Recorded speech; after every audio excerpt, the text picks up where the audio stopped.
I started singing and acting and dancing in musicals.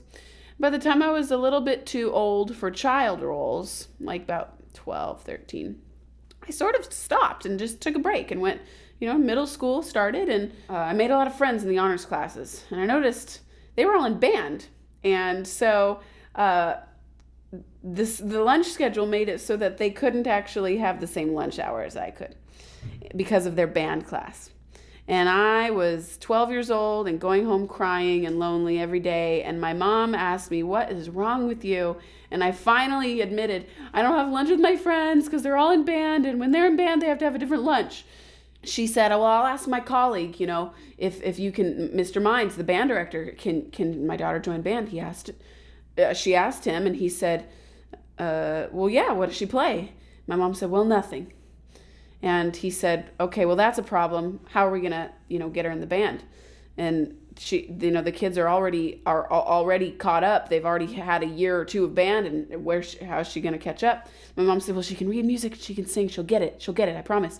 So I had a little meeting with the band director, and he said, "Well, please don't play flute. No offense to any flute players. Please don't play flute. I have too many flute players." And I said, "Don't worry, I don't want to play flute. I want to play something that's in the jazz band." And I noticed there was trombones, trumpets, and saxophones.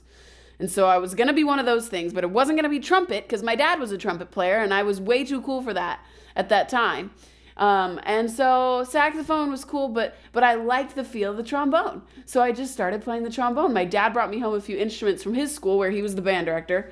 And I practiced. I played a French horn, liked it, played a trumpet because he had one, played the trombone. I could make a big sound on it. And I liked James Brown so much that I just felt like I wanted to play like that. And there was trombones in James Brown's band. And I liked Chicago, and there was trombones in Chicago. James Pankow, the trombone player in Chicago.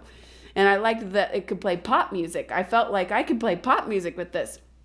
So I picked up the trombone, and there's the story. I started my mornings for 4 years in jazz band and wind ensemble. Jazz band and wind ensemble, 2 hours, 5 days a week. And getting up at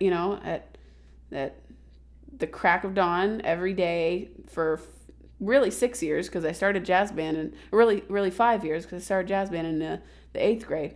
I had a wonderful band director who cared deeply about me as a person and as a musician. There was a level of excellence in our group that we just strove to be the best we could. We would go to competitions.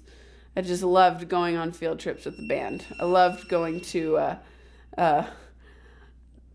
Lionel Hampton Jazz Festival in Idaho. I loved the memories I built on the bus rides. The stupid songs we'd make up on the bus. Whether or not you decide that music is going to be your career, which I did, you will find that music will always be in your life if you invest in it for a time at some point in your life. You will retire from other jobs, and you will switch other jobs, other careers. Music is not something you will stop doing. And so if you invest the time to become good at it and to have that camaraderie of playing with other musicians while you can, I expect you'll love it so much that you'll decide to do it forever. But if you don't, you'll always have it.